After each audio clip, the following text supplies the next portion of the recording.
ಬೆಂಗಳೂರಿನಲ್ಲಿ ನಡೀತಾ ಇರುವಂತಹ ಏರ್ ಶೋ 2ನೇ ದಿನಕ್ಕೆ ಕಾಲಿಟ್ಟಿದೆ. ಆದರೆ ಇದು ಸಾರ್ವಜನಿಕರಿಗೆ ಮೊದಲನೇ ದಿನನೇ. ಕಾರಣ ನಿನ್ನೆಯ ದಿನ ಸಾರ್ವಜನಿಕರಿಗೆ ಇರೋದಿಲ್ಲ ಅದು. ಸೊ ಹಾಗಾಗಿ ಇವತ್ತು ಸಾರ್ವಜನಿಕರಿಗೆ ಮೊದಲನೇ ದಿನನೇ, ಆದರೂ ಕೂಡ ಲೆಕ್ಕದ ಪ್ರಕಾರ 2ನೇ ದಿನ. ಹೇಗಿದೆ, ಯಾವ ರೀತಿಯಾಗಿದೆ, ಜನ ಹೇಗೆ ಹೋಗ್ತಾ ಇದ್ದಾರೆ, ಅದರ ವರದಿ ಇದೆ, ನೋಡ್ಕೊಂಡು ಬನ್ನಿ. ಬೆಂಗಳೂರು ಏರ್ ಶೋಗೆ 2ನೆಯ ದಿನ. ಬೆಂಗಳೂರು ಆಗಸದಲ್ಲಿ ಸಮರ ವೀರರ ಘರ್ಜನೆ, ಯುದ್ಧ ವಿಮಾನ, ರಕ್ಷಣಾ ಉತ್ಪನ್ನಗಳ ಪ್ರದರ್ಶನ. ಬೆಂಗಳೂರಿನ ಯಲಹಂಕ ವಾಯುನೆಲೆಯಲ್ಲಿ ನಡೆಯುತ್ತಿರುವ ಏರ್ ಶೋ 2ನೆಯ ದಿನಕ್ಕೆ ಕಾಲಿಟ್ಟಿದೆ. ಇಂದು ಸಹ ಯುದ್ಧ ವಿಮಾನಗಳು ಆಗಸದಲ್ಲಿ ತಮ್ಮ ಚಮತ್ಕಾರಗಳನ್ನ ಪ್ರದರ್ಶಿಸಿದ್ವು. ಸುಮಾರು 25ಕ್ಕೂ ಹೆಚ್ಚು ಯುದ್ಧ ವಿಮಾನಗಳು ಮೈ ನವಿರೇಳಿಸುವ ಪ್ರದರ್ಶನದಿಂದ ವಾಯುನೆಲೆಯಲ್ಲಿ ನೆರೆದಿದ್ದವರ ಮೆಚ್ಚುಗೆಯನ್ನ ಗಳಿಸಿದ್ವು. ನೀಲಿ ಆಗಸದಲ್ಲಿ ಉಕ್ಕಿನ ಹಕ್ಕಿಗಳ ಸಿಂಹ ಗರ್ಜನೆ ವೈರಿಗಳ ಎದೆಯಲ್ಲಿ ನಡುಕ ಹುಟ್ಟಿಸುವಂತಿತ್ತು. ಲಘು ಯುದ್ಧ ವಿಮಾನ, AI, fighter aircraft, cyber security, drone, radars ಸೇರಿ ಅತ್ಯಾಧುನಿಕ ರಕ್ಷಣಾ ಉತ್ಪನ್ನಗಳ ಪ್ರದರ್ಶನವೂ ನಡೆಯುತ್ತಿದೆ.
ಇನ್ನು ಏರ್ ಶೋ ನೋಡಲು ಬಂದವರು ತಮ್ಮ ಸಂತಸವನ್ನ ಪಬ್ಲಿಕ್ ಟಿವಿ ಜೊತೆಗೆ ಹಂಚಿಕೊಂಡಿದ್ದು ಹೀಗೆ.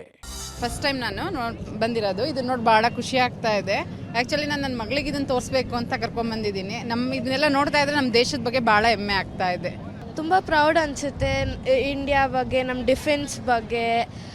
ಮತ್ತು ತುಂಬ ಟ್ರಿಕ್ಸ್ ನೋಡಿದ್ರೆ ಭಯ ಆಗುತ್ತೆ. ನಾನು ಆ ಥರನೇ ಆಗಬೇಕು ಅಂತ ನನಗೂ ಅನಿಸುತ್ತೆ. ಇದೊಂದು ಒಳ್ಳೆ ಅನುಭವ ಆ್ಯಕ್ಚುಲಿ. ಎಸ್ಪೆಷಲಿ ಯಂಗ್ ಯೂತ್ಸ್ಗೆ ಭಾಳ ಅನುಕೂಲ ಆಗುತ್ತೆ. ಅವರು ಏನಾರು ಇನ್ ಕೇಸ್ ಏರ್ ಫೋರ್ಸಲ್ಲಿ ಏನಾರು ಕೆರಿಯರ್ ಏನಾರು ಆರಂಭಿಸ್ಬೇಕಂದ್ರೆ ಅಟ್ಲೀಸ್ಟ್ ಇಲ್ಲಿ ನೋಡಿದ್ಮೇಲೆ ಅವ್ರಿಗೆ ಚೇಂಜ್ ಆಗ್ಬೋದು ಮನಸ್ಸೆಲ್ಲ. 2ನೆಯ ದಿನದ ಏರ್ ಶೋನಲ್ಲಿ ಎಲ್ಲರನ್ನ ಆಕರ್ಷಣೆ ಮಾಡ್ತಾ ಇರೋದು ಸ್ವೀಡನ್ ದೇಶದ multi role fighter aircraft. Saab ಕಂಪನಿಯಿಂದ ನಿರ್ಮಿತವಾದ ಈ ಫೈಟರ್ ಏರ್ಕ್ರಾಫ್ಟ್ ಅನ್ನ ಭಾರತಕ್ಕೆ ಪರಿಚಯಿಸುವ ಕುರಿತು ಉಭಯ ರಾಷ್ಟ್ರಗಳ ಜೊತೆಗೆ ಮಾತುಕತೆಗಳು ಕೂಡ ನಡೆಯುತ್ತಿದೆ. ಏರ್ ಶೋನ 2ನೇ ದಿನದಲ್ಲಿ ಎಲ್ಲರನ್ನ ಅಟ್ರಾಕ್ಟ್ ಮಾಡ್ತಿರೋದು ಸ್ವೀಡನ್ ರಾಷ್ಟ್ರದ ಮಲ್ಟಿ ರೋಲ್ ಫೈಟರ್ ಏರ್ಕ್ರಾಫ್ಟ್. ಸದ್ಯ ನಾನು ಅದರಲ್ಲಿದ್ದೇನೆ. ಇದರ ದೃಶ್ಯಗಳನ್ನ ತಾವು ಗಮನಿಸ್ತಾ ಇದ್ದೀರಿ. ಇದರ ವೈಶಿಷ್ಟ್ಯತೆಗಳನ್ನ ತೋರಿಸ್ತಾ ಹೋಗ್ತೇನೆ. ಇದು ಸ್ವೀಡನ್ ದೇಶದ ಸಾಬ್ ಅನ್ನುವಂತಹ ಕಂಪನಿ ಇದು ಅಭಿವೃದ್ಧಿಪಡಿಸಿದೆ. ಅದರ ಜೊತೆಗೆ ಇದರ ಕೆಳಭಾಗದಲ್ಲಿ ಏನಿದೆಯಲ್ಲ, ಶಸ್ತ್ರಾಸ್ತ್ರಗಳನ್ನ ಸಂಗ್ರಹ ಮಾಡೋದಕ್ಕೆ ಪ್ರತ್ಯೇಕ ವ್ಯವಸ್ಥೆಗಳನ್ನ ಕೂಡ ಇದರಲ್ಲಿ ವ್ಯವಸ್ಥೆ ಇದೆ. ಅದರಲ್ಲೂ ಕೂಡ ಶಸ್ತ್ರಾಸ್ತ್ರಗಳ ಅದರ ಜೊತೆಗೆ ಹೆಚ್ಚುವರಿಯಾಗಿ 40% ಇದು ಫ್ಯೂಯಲ್ ಅನ್ನ ಇದು ಸಂಗ್ರಹ ಮಾಡುವಂತಹ ಸಾಮರ್ಥ್ಯವನ್ನ ಕೂಡ ಹೊಂದಿರೋದು.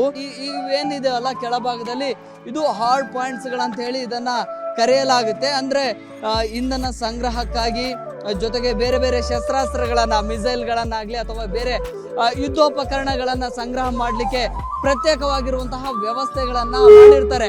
ಒಂದೊಮ್ಮೆ ಏನಾದ್ರೂ ಯುದ್ಧದ ಸಂದರ್ಭದಲ್ಲಿ ಇಂತಿಷ್ಟೇ ಶಸ್ತ್ರಾಸ್ತ್ರಗಳನ್ನ ತೆಗೆದುಕೊಂಡು ಹೋಗುವಂತಹ ಸಂದರ್ಭದಲ್ಲಿ ಅದು ಏನಾದರೂ ಖಾಲಿ ಆಯಿತು ಅಂದರೆ ಹೆಚ್ಚುವರಿಯಾಗಿ ಸ್ಟೋರೇಜನ್ನು ಮಾಡ್ಕೊಳ್ಳೋದಕ್ಕೆ ಒಂದಿಷ್ಟು ವ್ಯವಸ್ಥೆಗಳನ್ನು ಕೂಡ ಈ ಒಂದು ಮಲ್ಟಿರೋಲ್ ಫೈಟರ್ ಏರ್ ಕ್ರಾಫ್ಟ್ ಕೂಡ ಆಗಿದೆ. ಇದು ಇದರ ಕಾಕ್ಪಿಟ್ ಜೊತೆಗೆ 3 large multi function digital display ಕೂಡ ಇದು ಹೊಂದಿರುತ್ತೆ. ಕಂಪ್ಲೀಟ್ ಆಗಿ 3D ಸ್ಕ್ರೀನ್ ಅನ್ನ ಹೊಂದಿರುತ್ತೆ. ಇದು ಆಧುನಿಕ ಯುದ್ಧಗಳ ಸಂದರ್ಭದಲ್ಲಿ ಫೈಟರ್ ಜೆಟ್ಗಳಷ್ಟೇ ಪ್ರಾಮುಖ್ಯತೆ ಕಾರ್ಗೋ ವಿಮಾನಗಳಿಗೂ ಇದೆ. ಫೈಟರ್ ಜೆಟ್ಗಳು ಶತ್ರುವಿನ ಮೇಲೆ ಮುಗಿಬೀಳುವ ಸಾಮರ್ಥ್ಯವನ್ನ ಹೊಂದಿದ್ದು, ಕಾರ್ಗೋ ವಿಮಾನಗಳು ಫೈಟರ್ ಜೆಟ್ಗಳಿಗೆ ಶಕ್ತಿ ತುಂಬುವ ಕೆಲಸ ಮಾಡುತ್ತವೆ.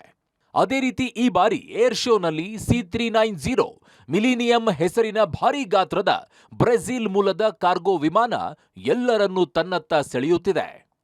ಈ ಕಾರ್ಗೋ ಸದ್ಯ ಬ್ರೆಜಿಲ್, ಪೋರ್ಚುಗಲ್, ಹಂಗೇರಿ ದೇಶಗಳಲ್ಲಿ ಮಾತ್ರ ಕಾರ್ಯನಿರ್ವಹಿಸ್ತಾ ಇದ್ದು, ತಮ್ಮ ಸೇನೆಗೆ ಈ ಬಾಹುಬಲಿಯನ್ನ ಸೇರ್ಪಡೆ ಮಾಡಲು ಅನೇಕ ದೇಶಗಳು ಸಾಲಿನಲ್ಲಿ ಕಾದು ನಿಂತಿವೆ. ಒಂದು ದೇಶದ ವಾಯುಪಡೆ ಅಂದ ಕೂಡಲೇ ಕೇವಲ ಫೈಟರ್ ಜೆಟ್ಗಳು ಮಾತ್ರ ಅಲ್ಲ, ಅಲ್ಲಿರುವಂತಹ ಸಾರಿಗೆ ಅಂದ್ರೆ ಕಾರ್ಗೋ ವಿಮಾನಗಳೇನಿರ್ತವೆ ಅವು ಕೂಡ ಬಹಳ ಇಂಪಾರ್ಟೆಂಟ್. ಆ ಯುದ್ಧದ ಕಾರ್ಗೋ ವಿಮಾನಗಳ ಬಳಕೆ ಎಷ್ಟರ ಮಟ್ಟಿಗೆ ಅಲ್ಲಿ ಉಪಯೋಗವನ್ನ ಮಾಡುತ್ತೆ ಅಂದ್ರೆ ನಿಜಕ್ಕೂ ಆ ಯುದ್ಧಕ್ಕೆ ಆದರೆ ಒಂದು ದೊಡ್ಡ ಆನೆ ಬಲ ಅಂತ ಹೇಳಿದ್ರೆ ತಪ್ಪಾಗ್ಲಿಕ್ಕಿಲ್ಲ. ಗಮನಿಸ್ತಾ ಇದ್ದೀರಿ, ನಾನೊಂದು ಬ್ರೆಜಿಲ್ ಮೂಲದ ಯುದ್ಧ ವಿಮಾನ ಅಂದ್ರೆ ಕಾರ್ಗೋ ವಿಮಾನದ ಮುಂಭಾಗದಲ್ಲಿದ್ದೇನೆ. ಇದನ್ನ ಯುದ್ಧದ ಸಂದರ್ಭಗಳಲ್ಲಿ ಜೊತೆಗೆ ಒಂದಷ್ಟು ಎಮರ್ಜೆನ್ಸಿ ಟೈಮ್ಗಳಲ್ಲಿ ಬಳಕೆಯನ್ನ ಮಾಡ್ಕೊಳ್ಳೋದಕ್ಕೆ ಅಂತಾನೆ ಸಿದ್ಧಪಡಿಸಿರುವಂತಹ ಒಂದು ಅದ್ಭುತವಾದಂತಹ ಕಾರ್ಗೋ ವಿಮಾನ ಇದು. ಗಮನಿಸ್ತಾ ಇದ್ರಿ, C390 ಮಿಲಿಯನಿಯಂ ಅಂತ ಹೇಳಿ ಇದರ ಹೆಸರು. ಮೂಲತಃ ಬ್ರೆಜಿಲ್ ದೇಶದ್ದು. ಸದ್ಯ ಈಗ ಬ್ರೆಜಿಲ್, ಪೋರ್ಚುಗಲ್ ಜೊತೆಗೆ ಹಂಗೇರಿ ದೇಶಗಳಲ್ಲಿ ಇದು ಕೆಲಸವನ್ನ ಮಾಡ್ತಾ ಇದೆ. ಅಂದ್ರೆ ಆ 3 ದೇಶಗಳಲ್ಲೂ ಕೂಡ ಇದರ ಬಳಕೆಯನ್ನ ಮಾಡಲಾಗ್ತಾ ಇದೆ. ಬಹಳ ದೊಡ್ಡ ಪ್ರಮಾಣದ ಕಾರ್ಗೋ ವಿಮಾನ ಅಂತ ಹೇಳಿದ್ರೆ ತಪ್ಪಾಗ್ಲಿಕ್ಕಿಲ್ಲ.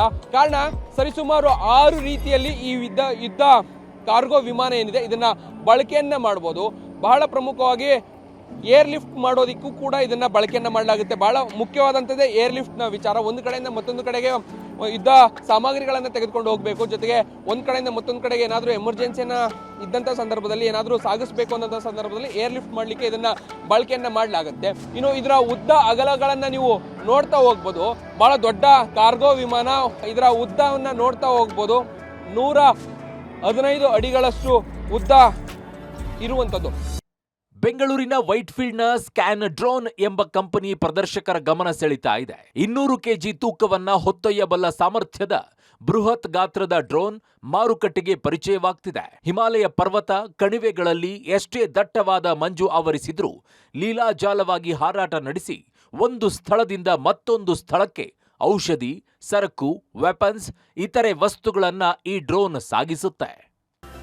ಏರ್ ಶೋನಲ್ಲಿ ಸಾಕಷ್ಟು ಸ್ಟಾರ್ಟಪ್ ಕಂಪನಿಗಳು ತಮ್ಮ ಉತ್ಪನ್ನಗಳನ್ನು ಈಗ ಪ್ರದರ್ಶನಕ್ಕಿಟ್ಟಿದ್ದಾರೆ. ಇಲ್ಲೊಂದು ಸ್ಕ್ಯಾನ್ ಡ್ರೋನ್ ಅನ್ನುವಂತಹ ಈ ಒಂದು ಡ್ರೋನ್ ಎಲ್ಲರ ಆಕರ್ಷಣೆಯ ಕೇಂದ್ರ ಬಿಂದು ಆಗಿದೆ. ಇದು ಭಾರತೀಯ ರಕ್ಷಣಾ ವ್ಯವಸ್ಥೆಗೆ ಪರಿಚಯ ಮಾಡೋದಕ್ಕೆ ಎಲ್ಲ ಸಿದ್ಧತೆಗಳನ್ನು ಕೂಡ ಮಾಡಿಕೊಳ್ಳಲಾಗಿದೆ. ಇದು ಬೆಂಗಳೂರು ಮೂಲದ ಕಂಪನಿ. ಇದು ಬೆಂಗಳೂರಿನ ವೈಟ್ಫೀಲ್ಡ್ನಲ್ಲಿರುವಂತಹ ಒಂದು ಕಂಪನಿ. ಇದು ಸ್ಕ್ಯಾನ್ ಡ್ರೋನ್ ಪ್ರೈವೇಟ್ ಲಿಮಿಟೆಡ್ ಅನ್ನುವಂತಹ ಕಂಪನಿ ಈ ಒಂದು ಡ್ರೋನನ್ನು ಅಭಿವೃದ್ಧಿಪಡಿಸಿದೆ. ಇದರ CEO ಕೂಡ ನಮ್ಮ ಬೆಂಗಳೂರಿನವರೇ.